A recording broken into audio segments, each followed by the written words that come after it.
Today we're going to be taking apart the Curve 9360. It's a Blackberry, of course. So we're first going to start off by removing the battery, the memory card, and the SIM card.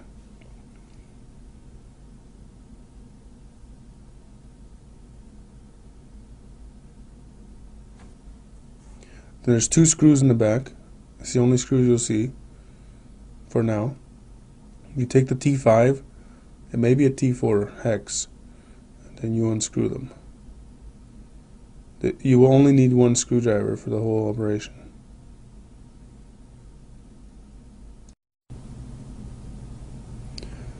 Okay, the next part is removing the lens. It's pretty much just a plastic cover. So you get a heat gun or a hair dryer and put it on low settings and just heat up the edges. Don't hold the heat gun in one place for too long. Then take a plastic case opener or a pick and just start prying it off. I usually start from the corner, this bottom corner here. And be gentle with it. If you need to put more heat, then apply more heat, but don't beat too hard on the lens, because you could bend it and it won't sit properly with it when you put it back together.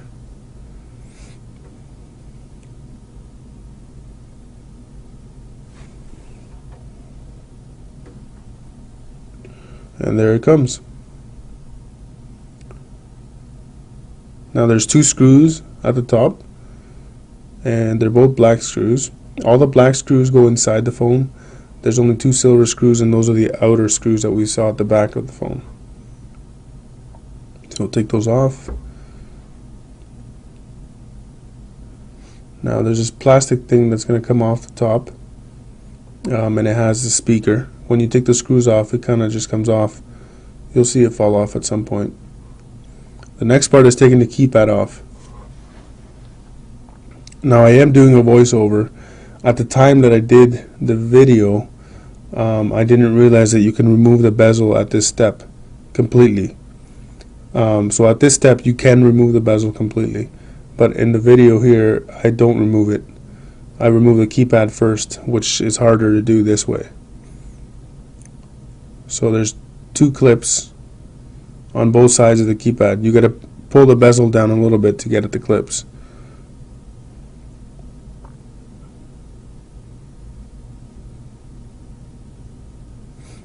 As you can see, I'm struggling, but I would advise taking the whole bezel off first at this point. There's no screws holding it on anymore.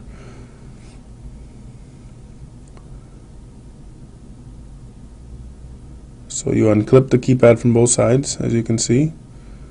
Excuse the autofocus, I also didn't realize that my camera was doing that. I'm going to get a better camera very shortly. Then you unclip that side too.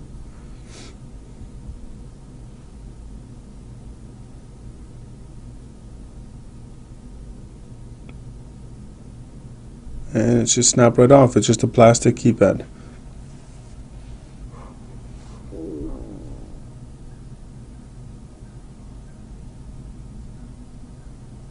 Now underneath the keypad there was two more screws at the bottom.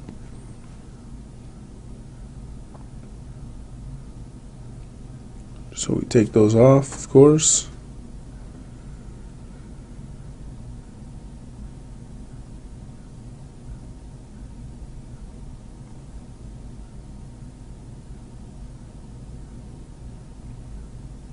Now the back plate just comes right off after this step, after taking the bezel off.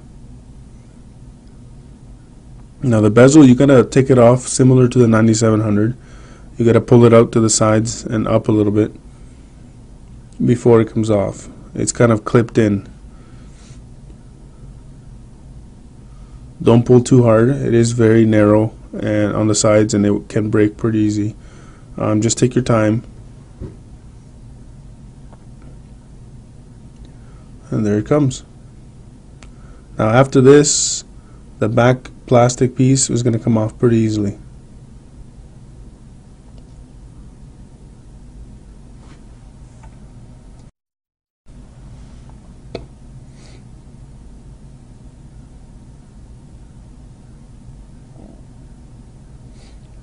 And now in your right hand you have your LCD and membrane and motherboard. Now to separate the keypad, membrane, and LCD from the motherboard, it's actually two-way taped to the motherboard on the little strips that go around the battery here. So just work it with the pick or a case opener tool very gently and softly, because this is the motherboard that you're getting at. Never use a metal screwdriver at this point. You don't want to scratch the motherboard up and or break any circuits. So just work at it on the sides here. Also, don't forget to unplug the LCD connector first. And it'll come off. And don't pull it off right away. You gotta take it off from the right and just like that open it up. The connector for the keypad is still there, so just unclip it, and there you have the motherboard separated from the membrane. Now the LCD is glued to that membrane and you can pull it off. I would not recommend doing it unless you're changing the LCD, because it most likely will break. So at this point I'm not going to take it apart. I'm not going to take the LCD off because it's not broken, and it definitely may break getting it off. So there it is, and now we're going to put it back together.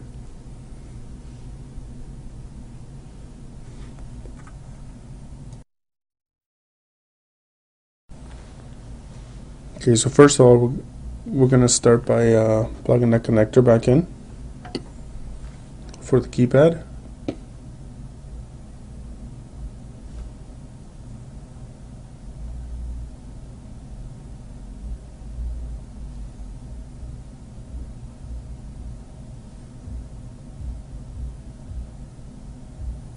And then we put the main membrane right above the motherboard again, and we push it all down. And also don't forget to plug in the LCD connector that we unplugged before we took it apart. Then the back plate just sits right underneath it, and we're going to put the antenna, which is what came off when we took the black screws off, back at the bottom, and we're going to put those two black screws back in.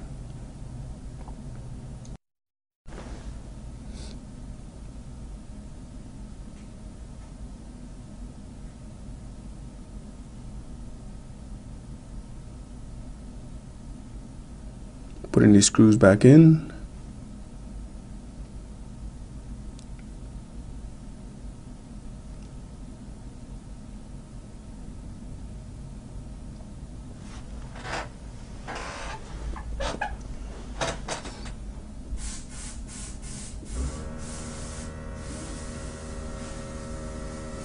You put the top piece back on with the speaker, then the screws go on.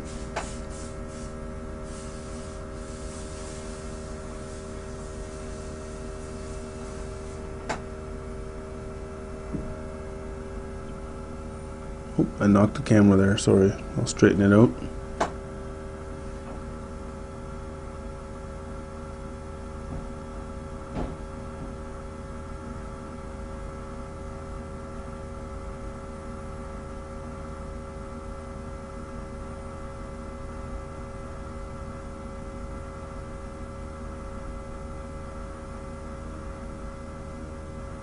So now we put the keypad back on.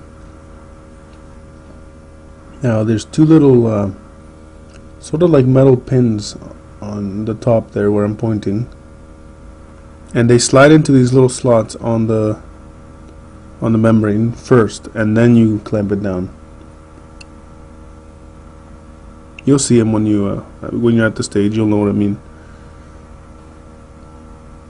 Now make sure the clips are in good. The phone won't sit right if it's not clipped in properly.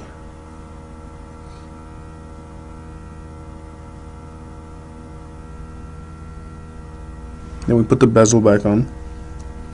It's at this point that I realized that the bezel didn't have to stay on till after I took the keypad off. It can come off first.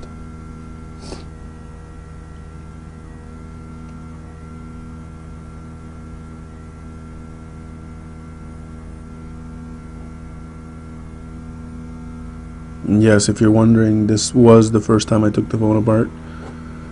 I pretty much learned as I went, but this is a safe way to take it apart, and pretty much the only way. So your phone will work when you put it back together. Don't worry about that.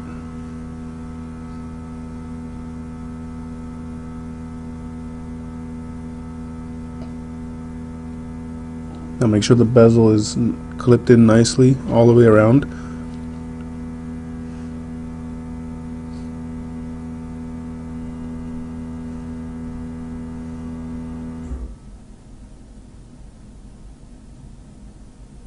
Then we put the keypad on. Not the keypad, the lens.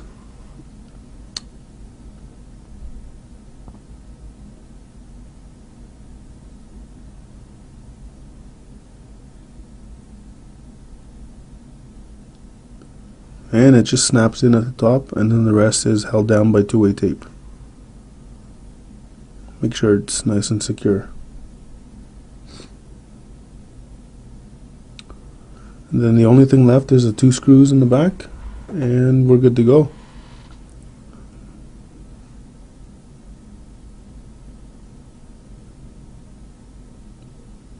So thanks for watching, and I should have more device take-aparts coming up.